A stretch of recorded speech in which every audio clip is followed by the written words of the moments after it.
ബിസ്മില്ലാഹിർ റഹ്മാനിർ റഹീം. മിനൽ കഅബൈനി, രണ്ട് നെരിയാണിയുടെ മുകളിലേക്ക് താഴേക്ക് പോയി കഴിഞ്ഞാൽ ഫഹുവ ഫിന്നാർ, അത് നരകത്തിലേക്കാണ്. നമ്മൾ പറഞ്ഞല്ലോ, വിശുദ്ധ ഖുർആനിൽ അള്ളാഹു പറഞ്ഞ ഒരു ഭാഗം, സൂറത്തുൽ അഅറാഫിലെ 27-ാമത്തെ വചനം, യാ ബനി ആദം, ആദമിന്റെ മക്കളെ, ലാ യഫ്തിനന്നകുമുശ് ശൈത്താനു, ശൈത്താൻ നിങ്ങളെ ഫിത്നയിലാക്കാതിരിക്കട്ടെ, കമാ അഖ്റജ അബവൈക്കും മിനൽ ജന്നത്തി, സ്വർഗത്തിൽ നിന്ന് നിങ്ങളുടെ മാതാപിതാക്കളെ പുറത്താക്കിയതുപോലെയുള്ള ഒരു കാരണം കൊണ്ട്. നമ്മളിതുവരെ സ്വർഗത്തെ പറ്റി കരുതിയിരുന്ന സ്വർഗത്തിൽ നിന്ന് ആദം നബി പുറത്താകാനുള്ള കാരണം പല സദസ്സിലും ഞാൻ ചോദിക്കും. അവർ പറയും പഴം തിന്നതുകൊണ്ടാണെന്ന്, അള്ളാന്റെ കൽപ്പന മറികടന്നത് കൊണ്ടാണെന്നുള്ളത്. ശരി തന്നെയാണ്. പക്ഷേ അതൊക്കെ ഈ കാരണത്തിലേക്ക് എത്തിക്കാനുള്ള കാരണങ്ങളാണ്. സ്വർഗത്തിൽ നിന്ന് പുറത്താക്കാനുണ്ടായ കാരണം പഴം തിന്നതാണ്, അള്ളാന്റെ കൽപ്പന ലംഘിച്ചതാണൊക്കെ ശരി തന്നെ. പക്ഷെ അതിൽ നിന്ന് പഴം തിന്നതിലൂടെ, അല്ലെങ്കിൽ അള്ളാഹു വിലക്കിയ ആ ഖനി ഭക്ഷിക്കുന്നതിലൂടെ ഉണ്ടായ വിപത്ത് എന്തായിരുന്നു? അതാണ് ആ പറയുന്നത് അള്ളാഹു താല. കമാ അഖ്റജ അബവൈക്കും മിനൽ ജന്നത്തി, സ്വർഗത്തിൽ നിന്ന് നിങ്ങളുടെ മാതാപിതാക്കളെ പുറത്താക്കാനുണ്ടായത് പോലെയുള്ള കാരണം, ആ ഫിത്ന നിങ്ങളെ ബാധിക്കാതിരിക്കട്ടെ. ആ ഫിത്ന എന്താണ്? യൻസിഉ അൻഹുമ ലിബാസഹുമ ലിയൂരിയഹുമ സൗആതിഹിമ, അവരുടെ വസ്ത്രം അഴിച്ചു, അതിലൂടെ അവരുടെ നഗ്നത വെളിവായി. അപ്പൊ സ്വർഗത്തിൽ നിന്ന് ആദം നബിയും ഹവ്വയും പുറത്തു പോകാൻ കാരണം എന്താ?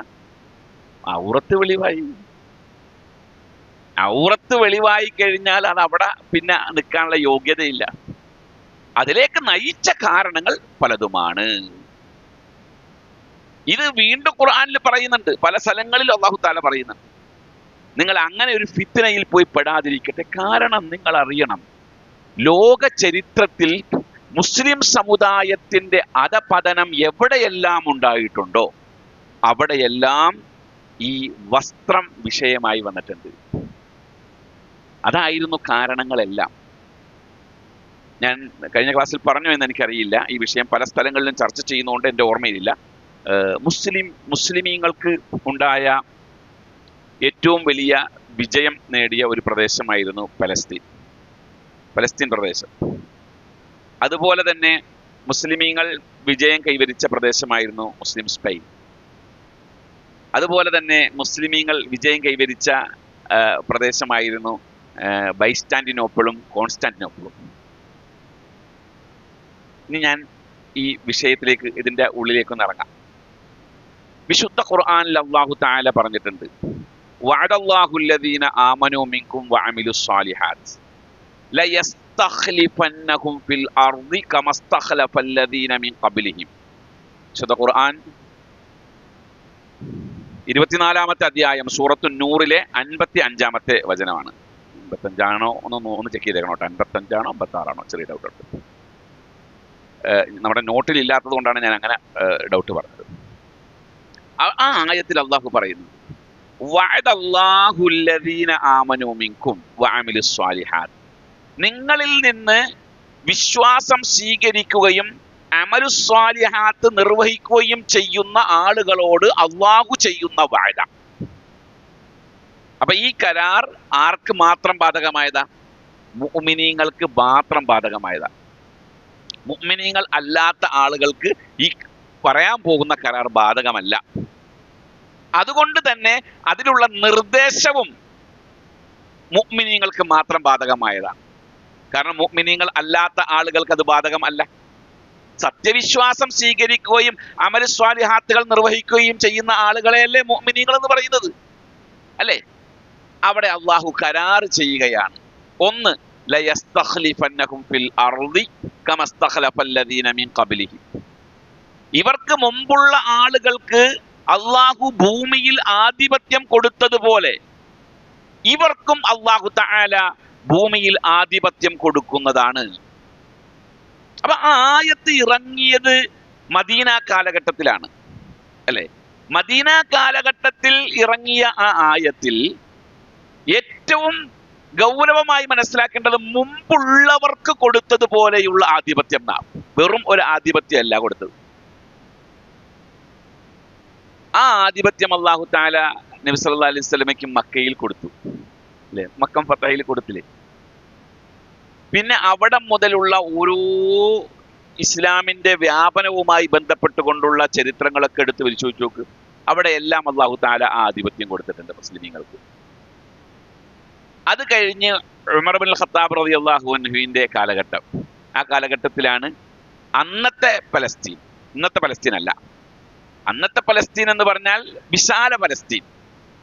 ആ വിശാല പലസ്തീനിൽ ഷാമും ജോർദാനും അതേപോലെ പലസ്തീനും ബൈത്തുൽ മുഖദ്ദസ് ഉൾപ്പെടെയുള്ള പ്രദേശങ്ങളും സിറിയയും എല്ലാം ഉൾക്കൊള്ളുന്ന വിശാലമായ പലസ്തീൻ. ആ പലസ്തീൻ ഉമർ ഇബ്നുൽ ഖത്താബ് റളിയല്ലാഹു അൻഹുവിന്റെ കാലഘട്ടത്തിൽ മുസ്ലിമീങ്ങൾ കീഴടക്കി, മുസ്ലിമീങ്ങളുടെ കയ്യിലായി. യുദ്ധം ചെയ്തിട്ടാണോ? അല്ല. അതിനുശേഷം താരിഖ് ഇബ്നു സിയാദിന്റെ കാലഘട്ടം. താരിഖ് ഇബ്നു സിയാദ് അത് വലിയൊരു ചരിത്രമാണ്. ഞാൻ ആ ചരിത്രത്തിലേക്ക് കിടക്കുന്നില്ല. ഇൻഷാ അല്ലാഹ് സ്പെയിൻ മുസ്ലിമീങ്ങളുടെ ആധിപത്യവും അധപ്പതനവും നമുക്കൊന്ന് ചർച്ച ചെയ്യേണ്ട വിഷയം തന്നെയാണ്. ഇതിൽ ഏറ്റവും ഖേദകരമായ കാര്യം എന്താണെന്ന് വെച്ചാൽ, മുസ്ലിം സ്പെയിനെ സംബന്ധിച്ച് ആധികാരികമായി രേഖപ്പെടുത്തിയിരിക്കുന്ന ഒരു മലയാള കൃതി വേണ്ടതുപോലെ ഇല്ല. ഒറ്റയും തെറ്റിയൊക്കെ കിട്ടും, പക്ഷെ അതൊക്കെ ഒരു നോവൽ വായനയുടെ ലാഘവത്തിൽ പോകുമെങ്കിലും ആഴത്തിൽ മുസ്ലിം സ്പെയിന്റെ ചരിത്രം രേഖപ്പെടുത്തിയതായിട്ട് എവിടെ ഇല്ല. അറബിയിൽ തന്നെ വളരെ കുറവാണ്. ഇംഗ്ലീഷ് ചരിത്രകാരന്മാരാണ് മുസ്ലിം സ്പെയിന്റെ ചരിത്രം കൂടുതൽ രേഖപ്പെടുത്തിയിരിക്കുന്നത്. ഇവിടെ നമ്മൾ അറിയേണ്ടത് താരിഖ് ഇബ്നു സിയാദ് സ്പെയിനിൽ കാലുകുത്തിയ ഒരു രംഗമുണ്ട്. മുസ്ലിം സ്പെയിനിൽ, അന്നത്തെ സ്പെയിൻ ക്രൈസ്തവ ഭരണത്തിന്റെ കീഴിലാണ്. സ്പെയിനിലേക്ക് ജിബ്രാൾട്ടർ കടലിടുക്ക് താണ്ടിക്കടന്നു. ജിബ്രാൾട്ടർ എന്ന് കടലിടുക്ക് എന്ന് പറഞ്ഞാൽ തന്നെ താരിഖ് ഇബ്നു സിയാദിന്റെ പേരിലാണ് ആ കടലിടുക്കിനെ ഇപ്പോൾ അറിയപ്പെടുന്നത് തന്നെ. ആ കടൽ ഇടുക്ക് താണ്ടിക്കടന്ന് സ്പെയിന്റെ മണ്ണിൽ കാലുകുത്തി ആദ്യം അദ്ദേഹത്തിന്റെ കൂടെ ഉണ്ടായിരുന്ന 6000-ഓളം അല്ലെങ്കിൽ 7000-ഓളം മിലിറ്ററി, അതിനുശേഷം പിന്നീട് അദ്ദേഹത്തിന് വേണ്ടി മൊറോക്കോയിൽ നിന്നും അയച്ചിരിക്കുന്ന ബാക്കി കുറച്ച് മിലിറ്ററിയും, അങ്ങനെ 12,000 സൈന്യമായിരുന്നു. ആ 12,000 സൈന്യത്തിന്റെ മുമ്പിൽ അദ്ദേഹം നടത്തിയ ഒരു ഉജ്ജ്വല പ്രഭാഷണമുണ്ട്. വല്ലാത്തൊരു പ്രസംഗമായിരുന്നത്. ആ പ്രസംഗത്തിൽ അദ്ദേഹം പറഞ്ഞ പോയിന്റ്, അള്ളാഹുവിന്റെ ദീനിന്റെ പ്രചാരണവുമായി ബന്ധപ്പെട്ടുകൊണ്ട് ഒന്നിരിക്കൽ നമ്മൾ മുന്നോട്ട് പോവുക, അതല്ല എങ്കിൽ ആ ദീനിന് വേണ്ടി ഈ മണ്ണിൽ മരിച്ചു വീഴുക. ആ കാണുന്ന കടൽ താണ്ടി ഇനി ഒരു തിരിച്ചുപോക്കിന് നമുക്ക് യാത്രാ വാഹനങ്ങളില്ല, കപ്പലുകളില്ല. കാരണം അത് മുഴുവൻ അദ്ദേഹം കത്തിച്ചു കളഞ്ഞു. ഇവര് പോയ കപ്പലുകൾ മുഴുവൻ കത്തിച്ചു കളഞ്ഞു. ആ സ്പെയിനിൽ പിന്നീട് ഒരു പ്രദേശം ഒഴിച്ച്, ഒരു ചെറിയ പ്രദേശം ഒഴിച്ച് ബാക്കിയെല്ലാം മുസ്ലിമീങ്ങളുടെ കയ്യിലായിരുന്നു. 800 കൊല്ലം AD 711 മുതൽ 1490 വരെ 800 കൊല്ലക്കാലം മുസ്ലിമീങ്ങളുടെ കയ്യിലായിരുന്നു സ്പെയിൻ. ഇന്നത്തെ സ്പെയിന്റെ ചരിത്രം വായിച്ചു നോക്കണം. അൽഹംറ കൊട്ടാരം, അൽഹംറ കൊട്ടാരത്തിൽ വെച്ച് അബു അബ്ദില്ല എന്ന ഭരണാധികാരി അന്നത്തെ ഫെർഡിനൻഡിന്റെ കയ്യിലേക്ക് സ്പെയിന്റെ താക്കോല് കൈമാറി തിരിച്ചു കൊടുത്തു 800 കൊല്ലത്തിന് ശേഷം. ആ കൊട്ടാരത്തിൽ അപ്പോൾ ഒരാളുണ്ടായിരുന്നു, കൊളംബസ്. അന്ന് അമേരിക്ക കണ്ടുപിടിച്ചിട്ടില്ല. കൊളംബസ് ആ കൊട്ടാരത്തിലുണ്ടായിരുന്നു. താക്കോല് കൈമാറുമ്പോൾ അമേരിക്ക കണ്ടുപിടിക്കേണ്ട യാത്രയ്ക്ക് വേണ്ടിയുള്ള ധനസഹായത്തിന് അഭ്യർത്ഥിച്ചുകൊണ്ട് ഫെർഡിനൻഡിന്റെ അടുക്കൽ വന്നപ്പോൾ ഫെർഡിനാൻഡ് കൂട്ടിക്കൊണ്ടുപോയതാണ്. കൊളംബസിന്റെ മുമ്പിൽ വെച്ചുകൊണ്ടാണ് താക്കോല് കൊടുക്കുന്നത് ഫെർഡിനൻഡിന്റെ കയ്യിലേക്ക്, ഇസബല്ലയുടെ കയ്യിലേക്ക്. ഇവിടെ ഞാൻ പറഞ്ഞു വരുന്നത് ഇത്രേ ഉള്ളൂ.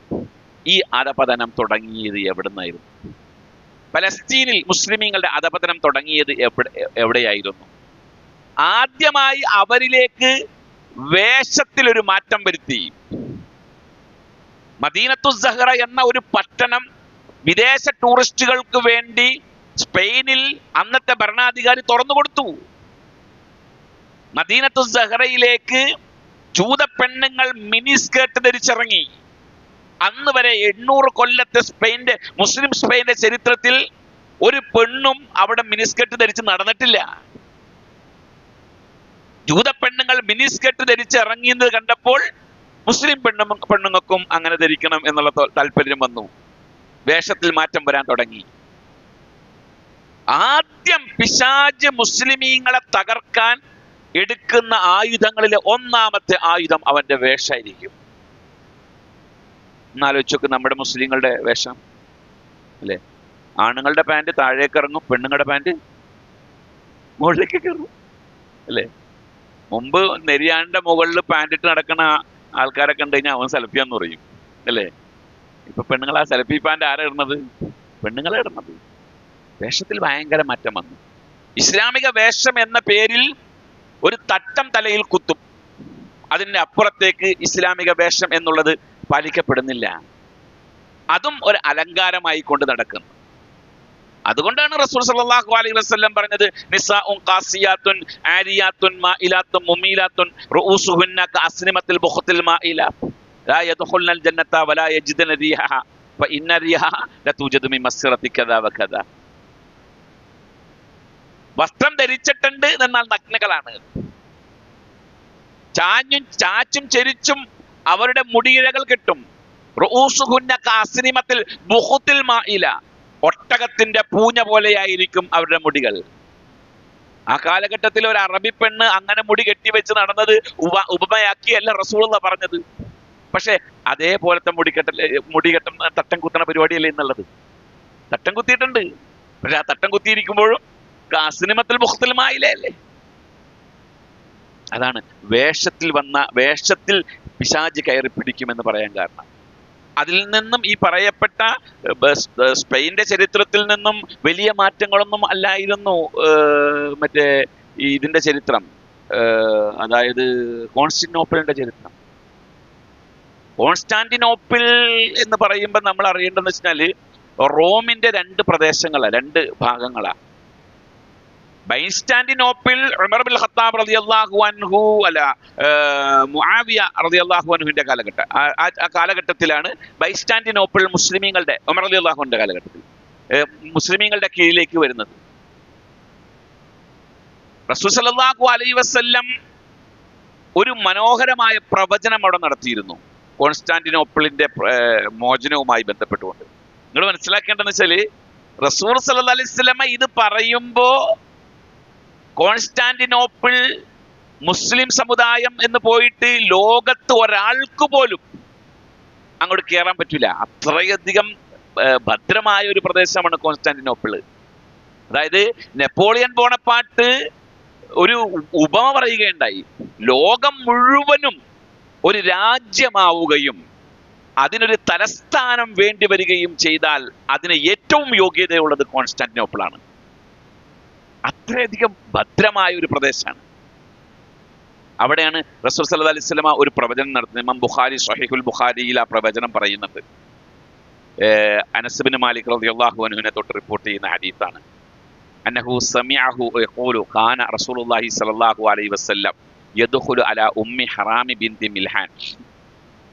ഉമ്മു ഹറാമി ബിൻതി മിൽഹാൻ എന്ന ഒരു സഹാബി വനിത ഉണ്ടായിരുന്നു. ഉബാദത്ത് ബിൻ സാമിത്ത് റളിയല്ലാഹു അൻഹുവിന്റെ ഭാര്യയാണ്. മഹദിയുടെ വീട്ടിലേക്ക് നബി സല്ലല്ലാഹു അലൈഹി വസല്ലം ഒരിക്കൽ ചെന്നു. നബി സല്ലല്ലാഹു അലൈഹി വസല്ലമയ്ക്ക് മഹദി ഭക്ഷണം കൊടുത്തു.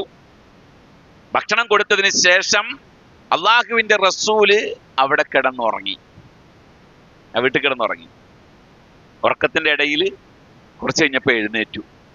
സുമ്മസ്തൈഖള, പിന്നീട് റസൂൽ എഴുന്നേറ്റു. വഹുവ യദ്ഹഖു, ചിരിക്കുന്നുണ്ടായിരുന്നു.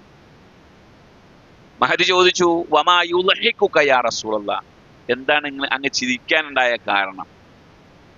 നബി സല്ലല്ലാഹു അലൈഹി വസല്ലം പറഞ്ഞു, നാസുൻ മിൻ ഉമ്മത്തി ഉരിളു അലയ്യ ഉസാതൻ ഫീ സബീലില്ലാഹി യർകബൂന സബുജ ഹാദൽ ബഹരി മുലൂക്കൻ അലൽ അസിറത്തി.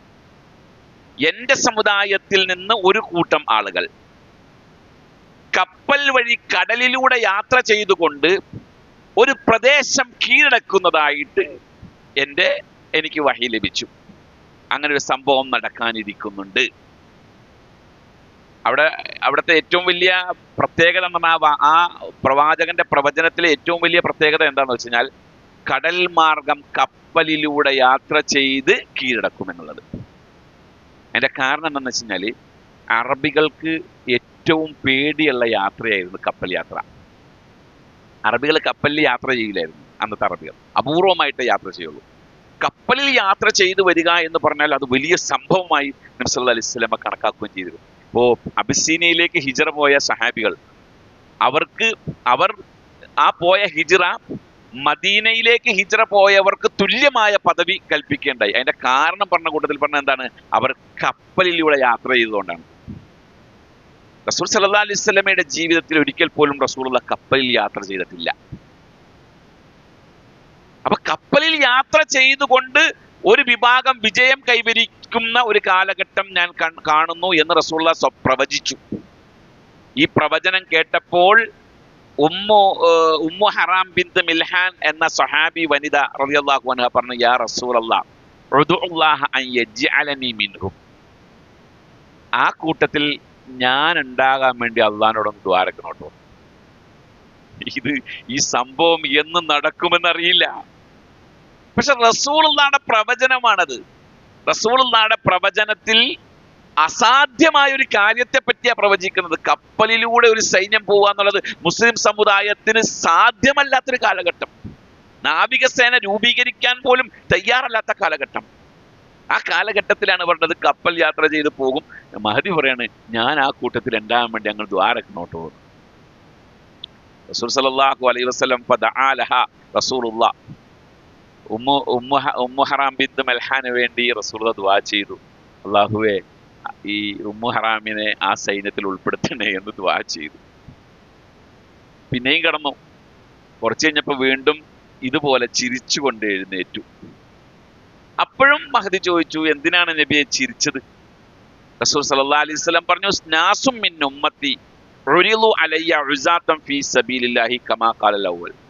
ആദ്യം പറഞ്ഞ പോലെ തന്നെ എൻ്റെ സമുദായത്തിൽ ഒരു കൂട്ടം ആളുകൾ കപ്പൽ മാർഗം കടൽ താണ്ടിക്കടന്ന് യുദ്ധം ചെയ്ത് ഒരു സാമ്രാജ്യം കീഴടക്കും. അപ്പൊ ആദ്യം പറഞ്ഞ പ്രവചനം രണ്ടാമത് പറഞ്ഞ പ്രവചനവും രണ്ടും പ്രവചനം ഒന്നാണെങ്കിലും സംഭവം ഒന്നല്ല. അതിലേക്കുള്ള തെളിവാണ് പറയാൻ പറഞ്ഞത്.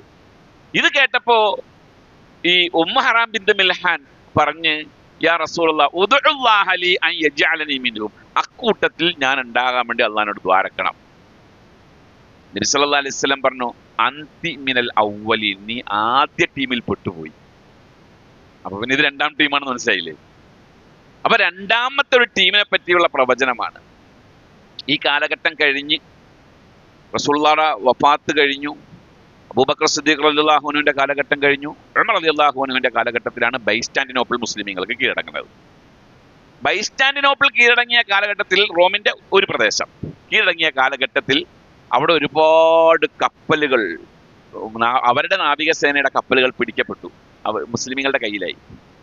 അപ്പോ മുആവിയ റളിയല്ലാഹു അൻഹു ഉമർ റളിയല്ലാഹു അൻഹുവിന് ഒരു കത്തെഴുതി, നമുക്ക് ഒരു നാവികസേന രൂപീകരിച്ചാലോ എന്ന്.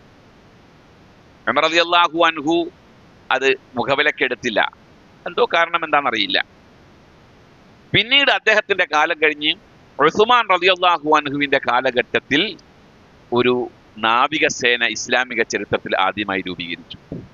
ഈ കപ്പലുകളൊക്കെ വെച്ചുകൊണ്ട് നാവികസേന രൂപീകരിച്ചു. ഈ നാവികസേന രൂപീകരിച്ച് മുആവിയ റളിയല്ലാഹു അൻഹുവിന്റെ കാലഘട്ടത്തിൽ ഒരു സൈന്യം എന്ത് ചെയ്യാണ്, കോൺസ്റ്റാന്റിനോപ്പിൾ കീഴടക്കാൻ വേണ്ടി, അതല്ലെങ്കിൽ ഒരു യുദ്ധത്തിന് വേണ്ടി, നാവികസേനയുടെ യുദ്ധത്തിന് വേണ്ടി പുറപ്പെടുകയാണ്. ആ യുദ്ധത്തിലെ സൈനാധിപനായിട്ട് മുആവിയ നിയോഗിക്കുന്നത് ഉബാദത്ത് ബിൻ സാമിത്ത് റളിയല്ലാഹു അൻഹുവിനെയാണ്. നമ്മൾ മുമ്പ് ഈ പേര് പറഞ്ഞു. അതായത് ഉമ്മു ഹറാം ബിന്ത് മിൽഹാന്റെ ഭർത്താവ്. അപ്പൊ സ്വാഭാവികമായും ഭർത്താവിന്റെ കൂടെ ഭാര്യയും പോവും. കപ്പൽ സൈപ്രസിലെത്തിയപ്പോൾ കപ്പലിൽ നിന്ന് ഇറങ്ങുന്ന സമയത്ത്, കുതിരപ്പുറത്തിരുന്നിട്ടാണ് ഇറങ്ങുന്നത്, ഇറങ്ങുന്ന സമയത്ത് കുതിരയുടെ കാല് മടങ്ങി കുതിര താഴെ വീണ് ഉമ്മു ഹറാം ബിന്ത് മിൽഹാൻ റളിയല്ലാഹു അൻഹ അവിടെ വെച്ച് മരണപ്പെട്ടു. ഷഹീദത്തുൽ ബഹർ എന്നാണ് ആ സഹാബി വനിതയെ അറിയപ്പെടുന്നത്. കടലിലെ ഷഹീദത്ത്, കടലിലെ രക്തസാക്ഷി എന്നാണ് ആ സഹാബി വനിതയെ അറിയപ്പെടുന്നത്. അപ്പൊ അതാണ് ഒന്നാമത്തെ പ്രവചനം. രണ്ടാമത്തെ പ്രവചനത്തിൽ ആണ് ഏഴാം ഉസ്മാനി ഖലീഫ ആയ സുൽത്താൻ മുഹമ്മദ് അൽ ഫാത്തിഹ് രണ്ടാമൻ. അതിനിടക്ക് ഈ ഏഴാം ഉസ്മാനി ഖലീഫ എന്ന് പറയുമ്പോൾ അതിനു മുമ്പുള്ള അബ്ബാസി ഖിലാഫത്ത്, അമവിയാക്കൾ അക്കാലഘട്ടം മുഴുവനും കോൺസ്റ്റാന്റിനോപ്പിൾ കീഴടക്കാൻ പോയിട്ടുണ്ട്. അപ്പോഴൊന്നും കഴിയാത്തൊരു കാര്യം മഹാനായ സുൽത്താൻ മുഹമ്മദ് അൽ ഫാത്തിഹ് രണ്ടാമൻ 1453 കോൺസ്റ്റാന്റിനോപ്പിൾ കീഴടക്കി. വലിയൊരു സംഭവമാണ്. ഇതുപോലത്തെ ഒരു ക്ലാസ്സിൽ പറഞ്ഞ് അവസാനിപ്പിക്കാൻ പറ്റുന്നതല്ല, ദിവസങ്ങൾ നീണ്ടെന്ന് പറയേണ്ട സംഭവമാണ് കോൺസ്റ്റാന്റിനോപ്പിൾ മുസ്ലിമീങ്ങൾക്ക് കീഴടങ്ങിയ സംഭവം. അന്ന് മുഹമ്മദ് ഫാത്തിഹ് രണ്ടാമന് എത്ര വയസ്സുണ്ടായിരുന്നു അറിയാമോ? 23 വയസ്സ്. 23 വയസ്സുകാരനായിരുന്നു അദ്ദേഹം. ഞാൻ ഈ ചരിത്രത്തിലേക്ക് വരാൻ കാരണം വെച്ചാൽ ഇസ്തംബുൾ, ഇന്നത്തെ ഇസ്തംബുളാണ്. പക്ഷെ മുസ്ലിമീങ്ങൾ ഈ കീഴടക്കിയ പ്രദേശങ്ങൾ, മുസ്ലിമീങ്ങൾക്ക് ആധിപത്യം കിട്ടിയ പ്രദേശങ്ങൾ, അവിടെയെല്ലാം ആ ആധിപത്യം നഷ്ടപ്പെട്ടിട്ടുണ്ട് എങ്കിൽ ആ നഷ്ടപ്പെടാനുണ്ടായ പ്രധാനമായ കാരണമാണ് പറയണത്. അതിന്റെ പ്രധാനമായ കാരണം എന്തായിരുന്നു? ഒന്നാമത് അവരിൽ സംഭവിച്ചത് അവരുടെ വേഷവിധാനത്തിൽ മാറ്റം വരുത്തി എന്നുള്ളതാണ്. അതുകൊണ്ട് തന്നെയാണ് ഈ വിഷയത്തിന് ഇത്രയും ഗൗരവം കൊടുത്തിട്ടുള്ളത്. റസൂൽ സല്ലല്ലാഹു അലൈഹി വസല്ലം പറഞ്ഞതായി ഇമാം അബൂദാവൂദ് സുനനിൽ രേഖപ്പെടുത്തുന്ന ഒരു ഹദീസ് കൂടെ ഔറത്തുമായി ബന്ധപ്പെട്ട് വായിക്കാം. ഖാൽ റസൂലുള്ളാഹി സ്വല്ലല്ലാഹു അലൈഹി വസല്ലം വഇയ്യാക വഇസ്ബാൽ അൽ ഇസാർ, വസ്ത്രം നിലത്ത് അഴിച്ചിടുന്നതിനെ അല്ലെങ്കിൽ ഇഴയ്ക്കുന്നതിനെ നീ എന്ത് ചെയ്യുക? സൂക്ഷിക്കുക, താഴ്ത്തിയിടുന്നതിനെ സൂക്ഷിക്കുക. ഫഇന്നഹ മിനൽ മഖീലത്തി, അത് അഹംഭാവത്തിന്റെ അടയാളമാണ്. വഇന്നല്ലാഹ ലാ യുഹിബ്ബുൽ മഖീലത്ത, അഹങ്കാരിക അല്ലാഹു തആലക്ക് ഇഷ്ടമല്ല. അപ്പൊ ഇന്ന് ഏറ്റവും നിസ്സാരവൽക്കരിക്കപ്പെട്ട ഒരു തിന്മയല്ലേ അത്, അല്ലേ? ഏറ്റവും നിസ്സാരവൽക്കരിക്കപ്പെട്ട തിന്മ. നമ്മുടെ കൂട്ടത്തിൽ ആളുകൾ അറിവില്ലായ്മ മൂലം ചെയ്തിട്ടുണ്ടാകാം. പക്ഷേ വിഷയത്തെ പറ്റി അറിയുമ്പോൾ നമ്മൾ എന്ത് ചെയ്യണം? ആ തിന്മയിൽ നിന്ന് പിന്മാറാൻ പരമാവധി ശ്രമിക്കണം. പ്രത്യേകിച്ച് മക്കളുടെ കാര്യത്തിലാണെങ്കിലും, ഏത് കുടുംബത്തിലെ ആരുടെ കാര്യത്തിലാണെങ്കിലും. അപ്പൊ അതാണ് രണ്ടാമത്തെ ഖബർ ശിക്ഷയ്ക്ക് കാരണമാകുന്ന തിന്മ. മൂന്നാമത്തെ തിന്മ, മലമൂത്ര വിസർജനത്തിന് ശേഷം ശുദ്ധി വരുത്താതിരിക്കുക, വേണ്ടതുപോലെ ശുദ്ധി വരുത്താതിരിക്കുക, മറ സ്വീകരിക്കാതിരിക്കുക.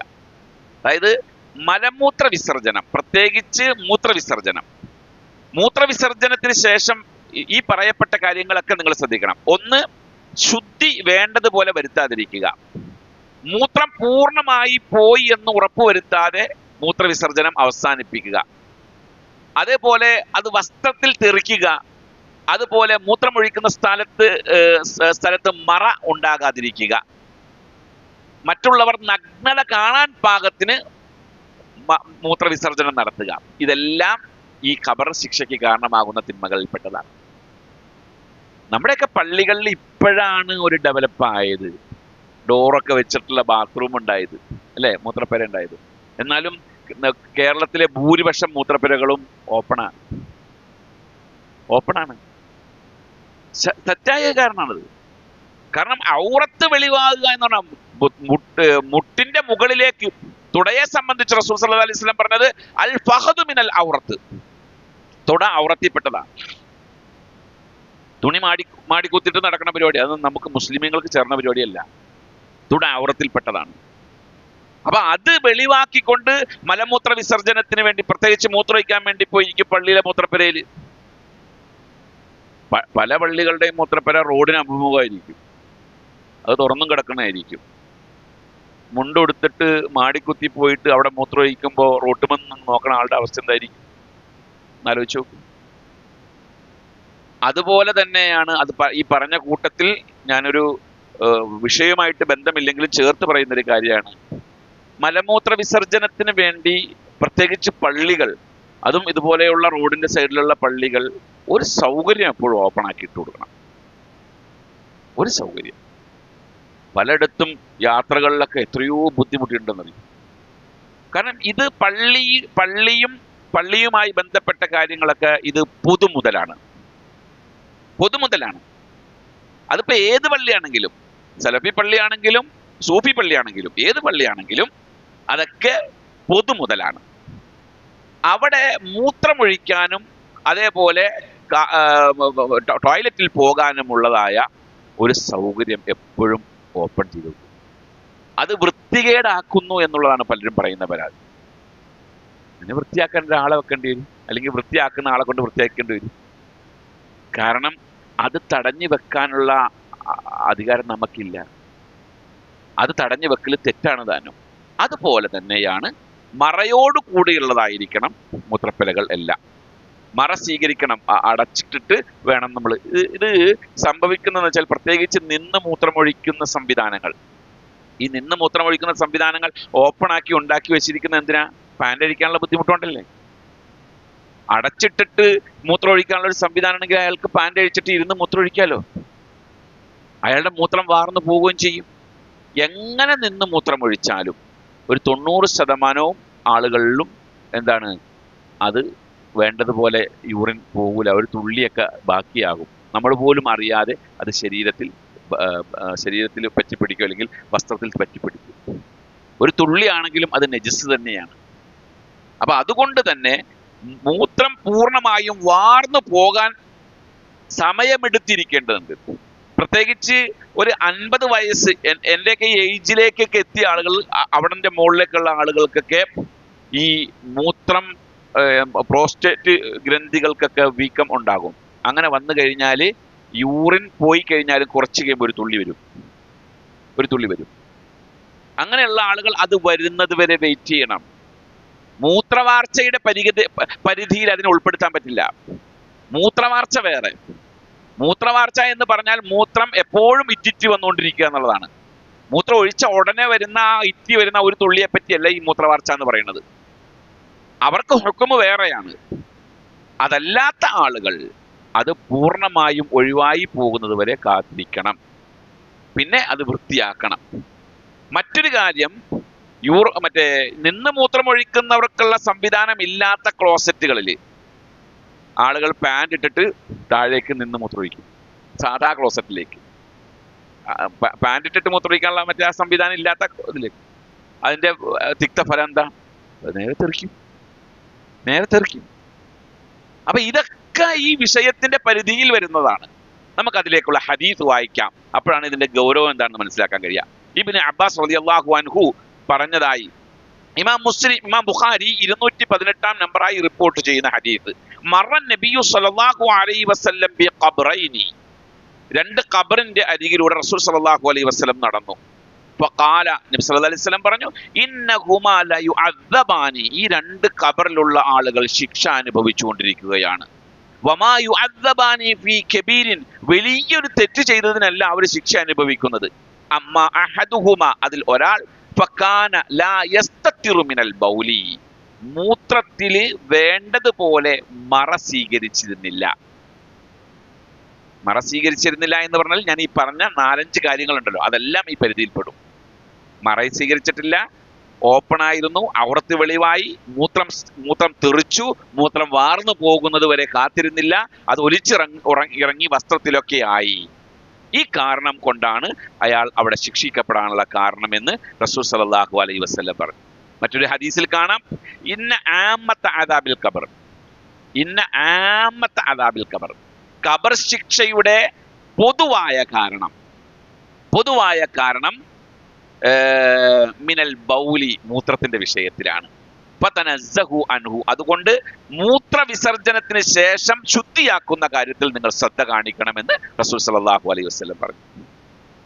അപ്പോ അത് നിസാര വിഷയമല്ല എന്ന് നമ്മൾ മനസ്സിലാക്കണം. അബീ ഹുറൈറ റളിയല്ലാഹു അൻഹു റിപ്പോർട്ട് ചെയ്യുന്ന മറ്റൊരു ഹദീസിൽ കാണാം, ഇസ്തൻസിഹു മിനൽ ബൗലി, മൂത്രമൊഴിച്ചാൽ നിങ്ങൾ അത് നന്നായി വെടിപ്പാക്കുക. കാരണം ഫഇന്ന ആമത്ത അദാബിൽ ഖബ്രി മിൻഹു, ഖബർ ശിക്ഷയിലെ കൂടുതലും അതിലൂടെയാണ് ഉണ്ടാകുന്നത്. ഇത്രയും തെളിവുകൾ നമുക്ക് ഗൗരവം ഉള്ള വിഷയമാണെന്ന് മനസ്സിലാക്കണം. ഇനി ഞാനത് വിശദീകരിക്കല്ല, കാരണം നമുക്ക് ഇനിയും പറയാനുണ്ട് കുറെ കാര്യങ്ങൾ. നാലാമത്തേത്, ഏഷണിയും പരദൂഷണവും ഖബർ ശിക്ഷയ്ക്ക് കാരണമാകും. നമ്മൾ മുമ്പ് വായിച്ച ഹദീസില്ലേ, അതായത് ഇന്നഹുമാല യുഅദ്ദബാനി, രണ്ടാളുകൾ ആ ഖബറിൽ ശിക്ഷ അനുഭവിച്ചുകൊണ്ടിരിക്കുന്നു. വമാ യുഅദ്ദബാനി ഫീ കബീരിൻ, വലിയ കുറ്റം ചെയ്തിട്ടല്ല അവർ ശിക്ഷ അനുഭവിക്കുന്നത്. അമ്മ അഹദുഹുമ, അതിൽ ഒരാള് ഫകാന ലാ യസ്തതിറു മിനൽ ബൗലി, മൂത്രമൊഴിച്ചാൽ വേണ്ടതുപോലെ മറസീകരിച്ചിട്ടില്ല. വ അമ്മൽ ആഖറു, രണ്ടാമത്തവൻ ഫകാന യംശി ബിൻ നമീമ, നമീമത്ത് പറഞ്ഞുകൊണ്ട് നടക്കുമായിരുന്നു. എന്താ നമീമത്ത്? ഗീബത്തും നമീമത്തും അറിയണം.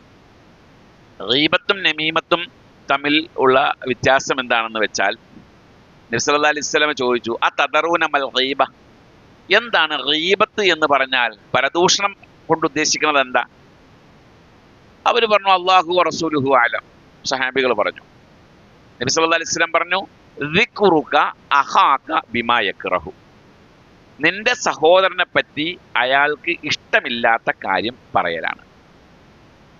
ഒരാളെ പറ്റി അയാൾക്ക് ഇഷ്ടമില്ലാത്ത കാര്യം നമ്മൾ പറഞ്ഞാൽ അതിന്റെ പേര് ഗീബത്ത് എന്നാണ്. ഖീല, അപ്പോൾ ഒരാൾ ആര് ചോദിച്ചു, അഫറഅയ്ത ഇൻ കാന ഫി അഖി മാ അഖൂലു, ആ പറയുന്ന കാര്യം അയാളിൽ ഉള്ളതാണെങ്കിലോ? അല്ലേ, നമ്മളൊക്കെ പറയാറുണ്ട്, ഞാൻ ഗീബത്ത് നല്ലോണം ഉള്ള കാര്യം ഞാൻ പറഞ്ഞെന്ന് പറഞ്ഞു. ഉള്ള കാര്യമാണ് പറയണത്. നബി സല്ലല്ലാഹു അലൈഹി വസല്ലം പറഞ്ഞു, ഇൻ കാന ഫീഹി മാ തഖൂലു ഫഖദ് ഇഗ്തബതഹു, നീ പറയുന്ന കാര്യം അയാളിൽ ഉള്ളതാണ് എങ്കിൽ അത് ഗീബത്താണ്.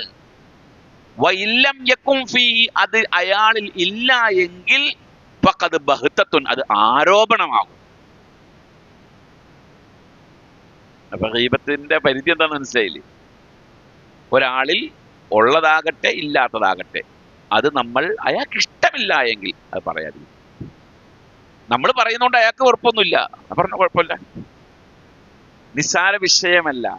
ഖുർആൻ അതിന് ഗൗരവത്തിൽ പറഞ്ഞ വാക്കെന്താ? അയുഹിബ്ബു അഹദുക്കും അൻ യഅകുല ലഹ്മ അഖീഹി മൈത, നിന്റെ സഹോദരന്റെ മാംസം ഭക്ഷിക്കാൻ ആഗ്രഹിക്കുന്നുണ്ടോ? അയാൾ മരിച്ചു കിടക്കുമ്പോൾ, അയാളുടെ പച്ച മാംസം ഭക്ഷിക്കാൻ ആഗ്രഹിക്കുന്നുണ്ടോ? അപ്പൊ കരിഹത്തുമുഹു, അത് നിങ്ങൾക്ക് വെറുപ്പാണ്.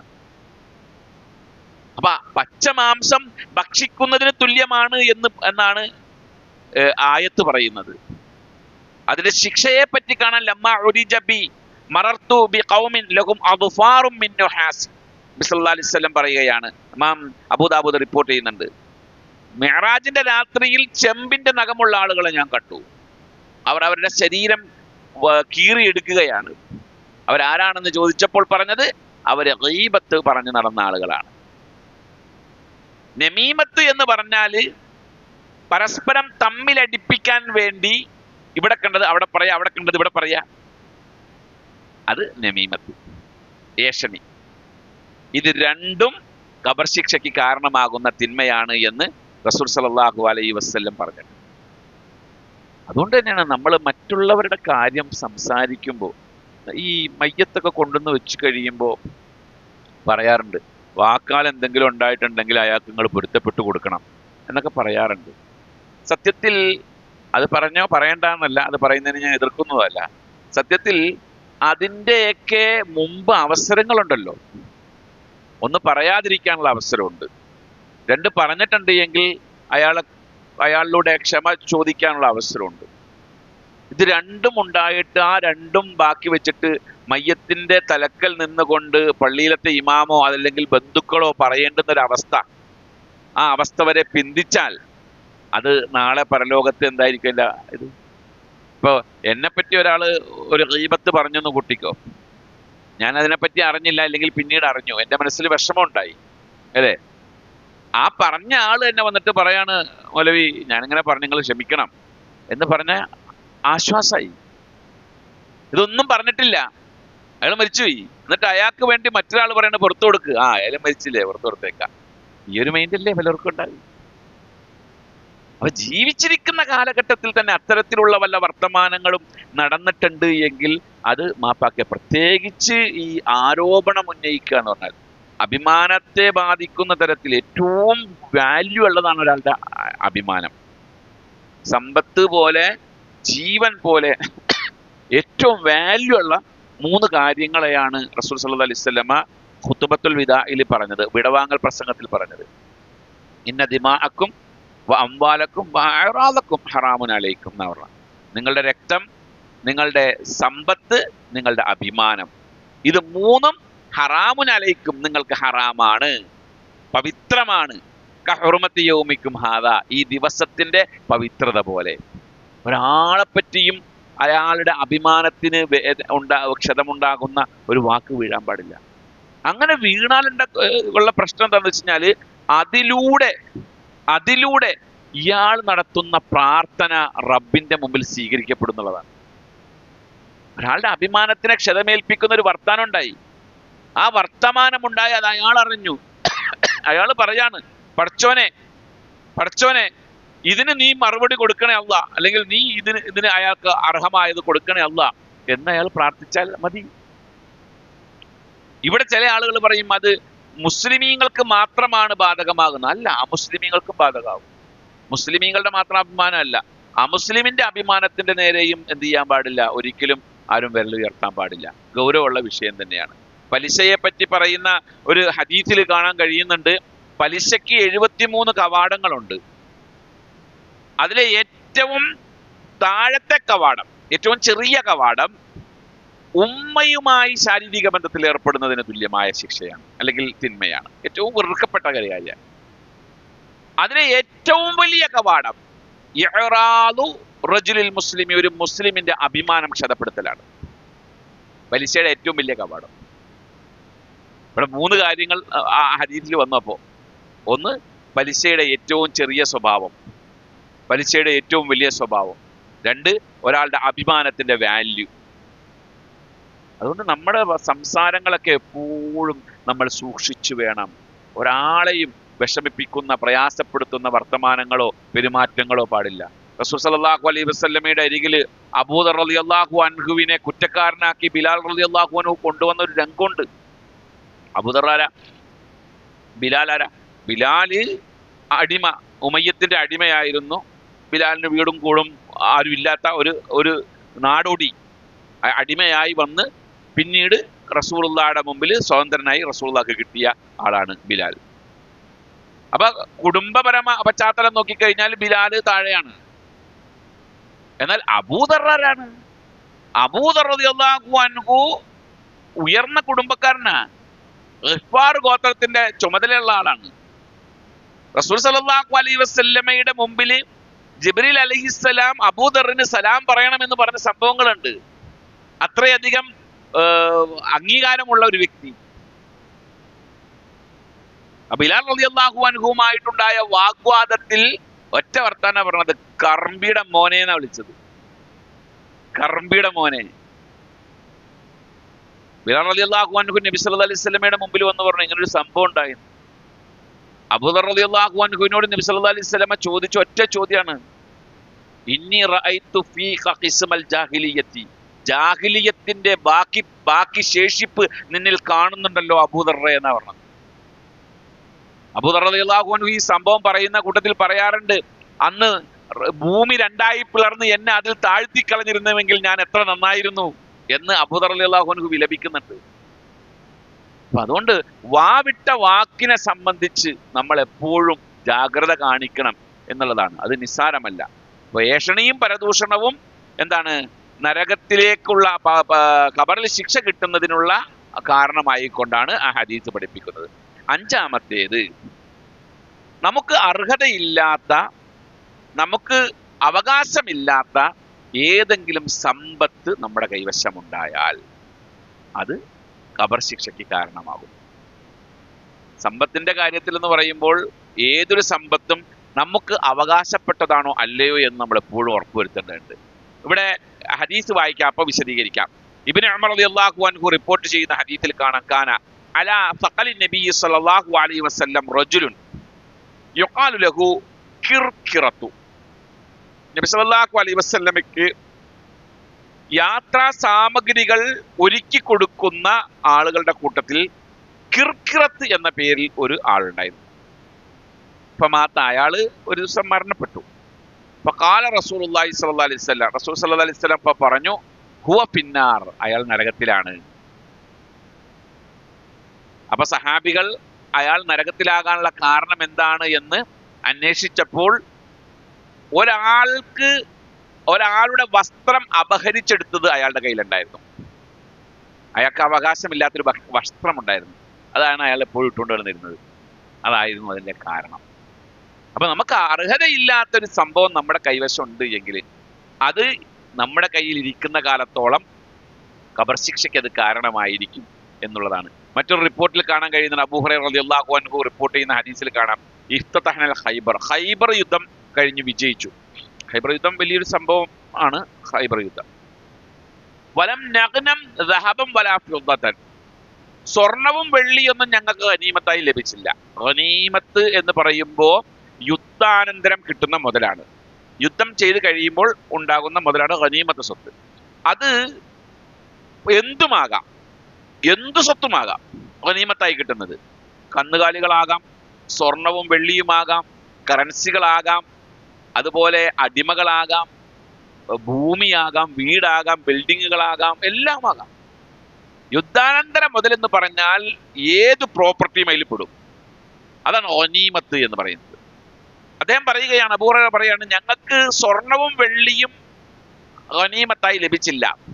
മറിച്ച് കിട്ടിയത് ആട്, മാട്, ഒട്ടകം, കുറച്ച് ഭക്ഷണ സാധനങ്ങൾ, ഇത്രയാണ് ഞങ്ങൾക്ക് കിട്ടിയത്.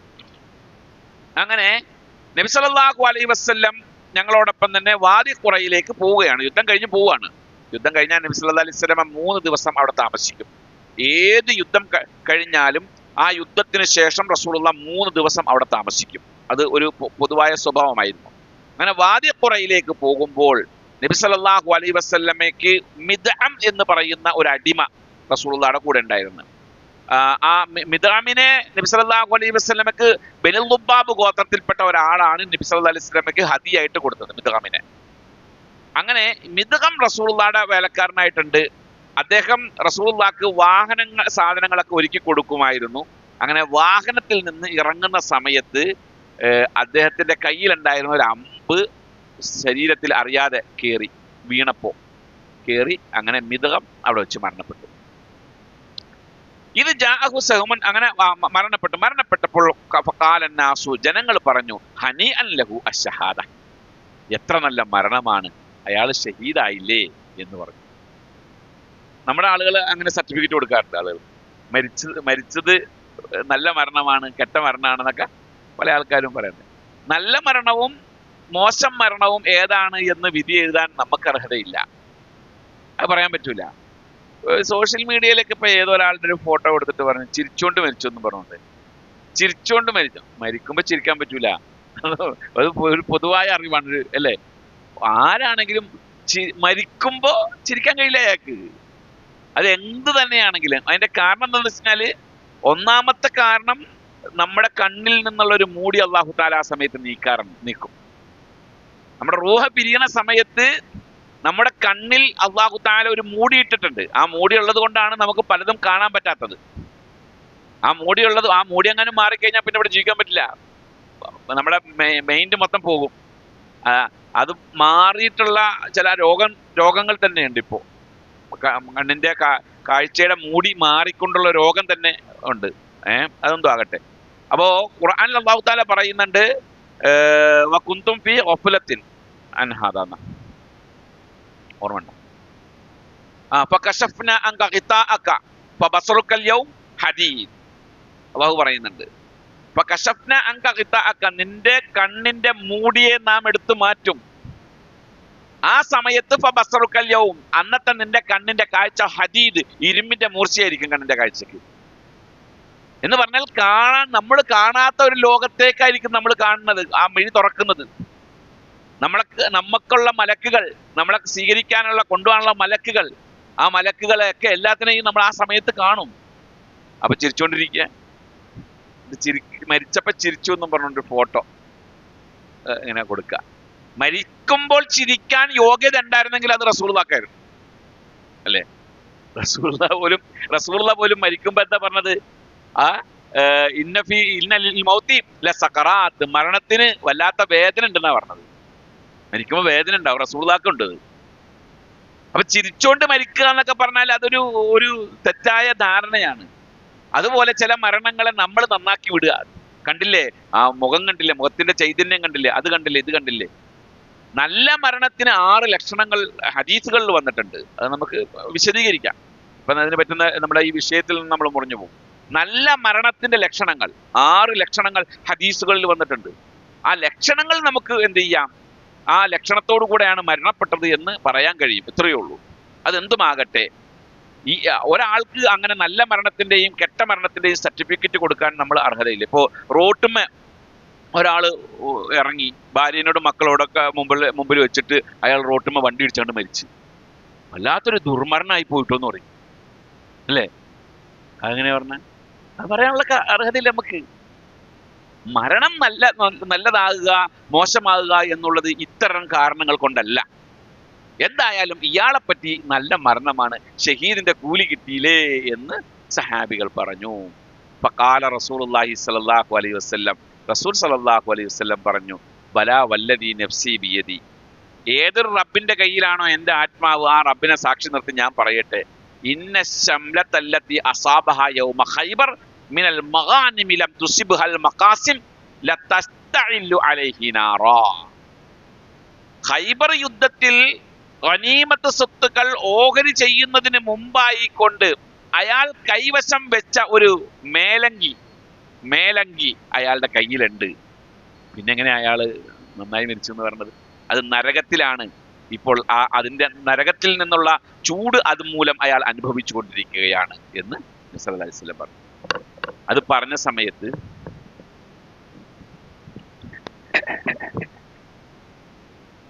അല്ലാഹ്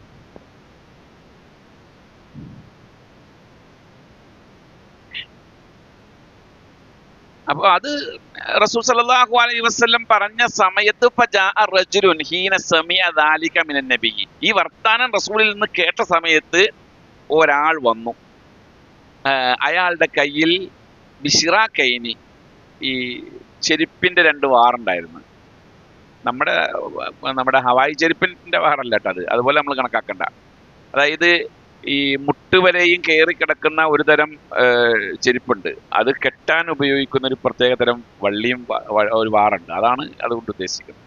കുറച്ച് വാല്യൂ ആയ ഉള്ള സാധനമാണ്.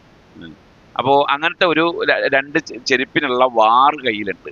എന്നിട്ട് നബി സല്ലല്ലാഹു അലൈഹി വസല്ലമയോട് പറഞ്ഞ്, ഇത് ഞാനും ഇതുപോലെ എടുത്തതാണ് എന്ന് പറഞ്ഞ് അവിടെ കൊണ്ടുവന്നവിടെ വെച്ച്. റസൂൽ സല്ലല്ലാഹു അലൈഹി വസല്ലം അപ്പൊ പറഞ്ഞ്, ശിറാക്കൈനി മിന്നാർ, നരകത്തിൽ നിന്നുള്ള വാറാണ്, ചെരുപ്പിന്റെ വാറാണത്, അതായാലും വെച്ചത് നന്നായി എന്ന് ആ പറഞ്ഞതിനർത്ഥം.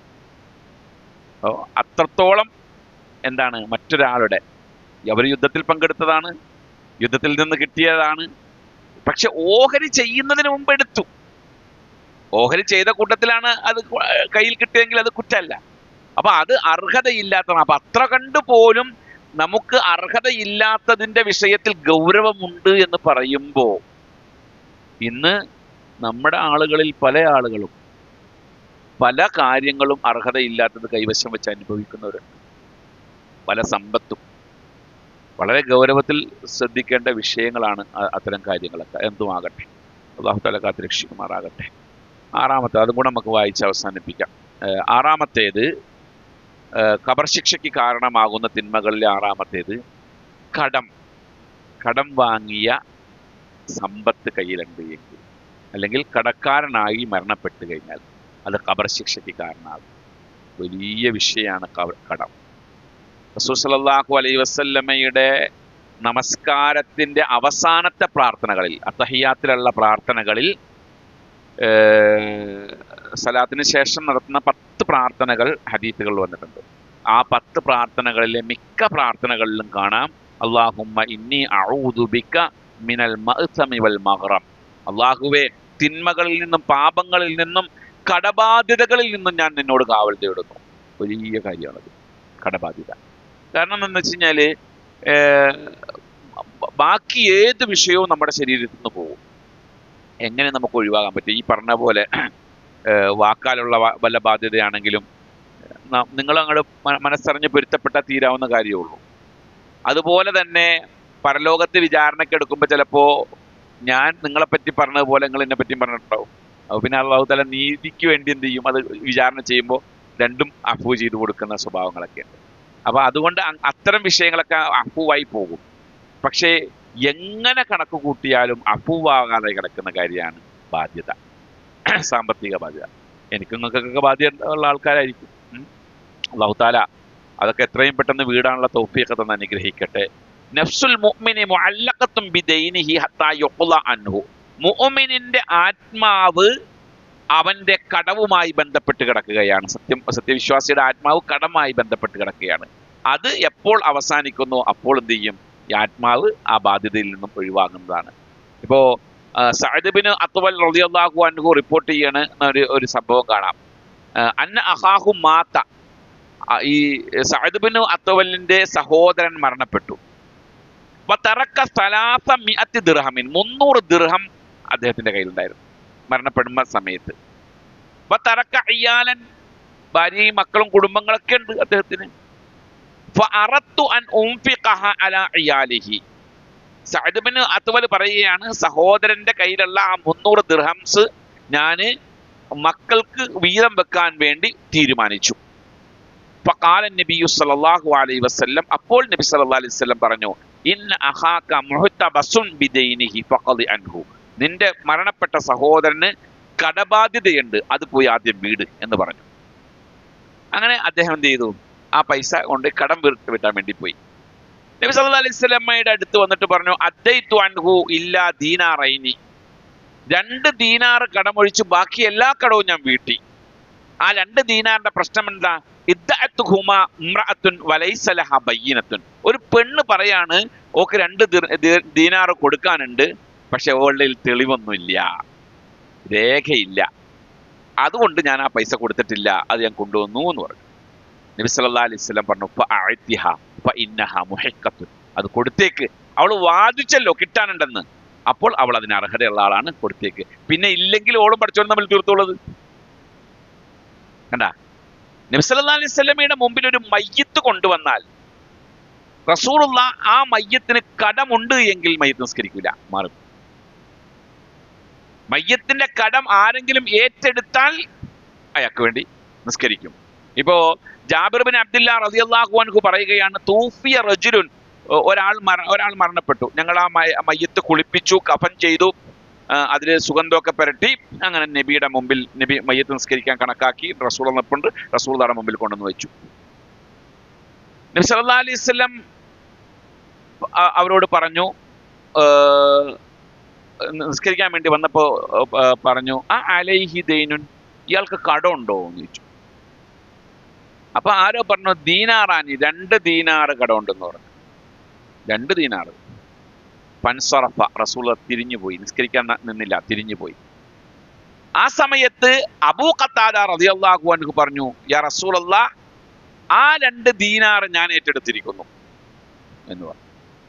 അപ്പൊ നബി സല്ലല്ലാഹു അലൈഹി വസല്ലം പറഞ്ഞു, നിന്റെ സമ്പത്തിൽ നിന്ന് വേണം ആ ദീനാർ എടുത്തു കൊടുക്കാൻ.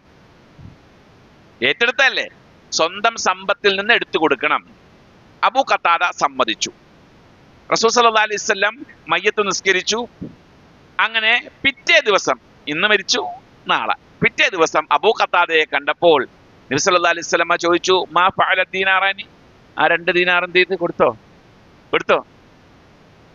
അദ്ദേഹം പറഞ്ഞു, ഇന്നമാ താമസി, ഇന്നലെ മരിച്ചിട്ടല്ലേ ഉള്ളൂ, ഇപ്പൊ തന്നെ കൊടുക്കണമെന്ന് ചോദിച്ചോ. റസൂൽ സല്ലല്ലാഹു അലൈഹി വസല്ലം ഒന്നും പറഞ്ഞില്ല. പിറ്റേ ദിവസം കണ്ടപ്പോൾ നബി സല്ലല്ലാഹു അലൈഹി വസല്ലം ചോദിച്ചു, കൊടുത്തോ? അപ്പൊ അദ്ദേഹം പറഞ്ഞു, ഞാൻ കൊടുത്തു. അപ്പൊ ഫഖാല റസൂലുള്ളാഹ് പറഞ്ഞു, അൽ ആന ബരിഅത്ത് ജിൽദത്തുഹു, ഇപ്പോഴാണ് നരകത്തിന്റെ തീയിൽ നിന്ന് അദ്ദേഹത്തിന്റെ തൊലി വേർപെട്ടത്. അപ്പൊ ഏറ്റെടുത്തുകൊണ്ട് മാത്രം കാര്യമായില്ല. ചില ആൾക്കാർ വലിയ വീറിനെ ഏറ്റെടുക്കും, കൊടുക്കൂല. പിന്നെ കുടുംബത്തിൽ പോയി തർക്കിക്കും, അത് ഞാൻ ആ സമയത്ത് നിർബന്ധം കൊണ്ട് ഏറ്റെടുത്താണ്, ഞാൻ കൊടുക്കൂല എന്ന് പറഞ്ഞു. ഇല്ല, അങ്ങനെ ധൈര്യമുള്ള ആൾക്കാരെ ഏറ്റെടുത്താൽ മതി. ആ ഏറ്റെടുത്തതിന്റെ പേരിൽ അയാൾ ഖബർ ശിക്ഷയിൽ നിന്ന് ഒഴിവാകൂല. ഏറ്റെടുത്ത ആൾ അത് വീടണം എന്നുള്ളതാണ്. അപ്പോ വലിയ വിഷയമാണ്, ഗൗരവമുള്ള വിഷയമാണത്. പക്ഷെ അത് അതിൻ്റെ കുറച്ചും കൂടെ ബാക്കി പറയാണ്ടത് നമുക്ക് അടുത്ത ക്ലാസ്സിൽ വിശദീകരിക്കാം. ഷഹീദിന്റെ ചില വിഷയങ്ങളൊക്കെ ആ കൂട്ടത്തിലേക്ക് ആഡ് ചെയ്ത് പറയാൻ നമുക്ക് അടുത്ത ആഴ്ച വിശദീകരിക്കാം. അള്ളാഹു തൗഫീഖ് എന്ന് അനുഗ്രഹിക്കുമാറാകട്ടെ. ഇതിന് ചോദിക്കാനുണ്ടോ?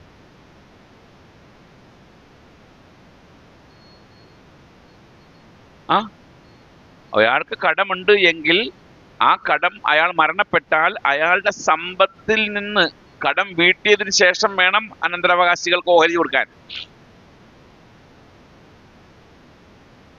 പക്ഷെ കടം ഇതിൽപ്പെട്ടു. അതായത് അനന്തരാവകാശികളുടെ സമ്പത്തിന്റെ കൂട്ടത്തിൽ കടവും പെട്ടു. ഞാനൊരു കാര്യം ചോദിക്കട്ടെ, നമ്മളൊരു കൂട്ടു ബിസിനസ് നടത്തുകയാണ്. കൂട്ടു ബിസിനസ് നടത്തുന്ന സമയത്ത് ആ കച്ചവടത്തിൽ ലാഭമുണ്ടായാൽ മാത്രം നിങ്ങൾ പങ്കാളിയാകുള്ളൂ? അല്ല, നഷ്ടമുണ്ടാകുമ്പോഴും പങ്കാളിയാകൂലേ? ഇല്ലേ?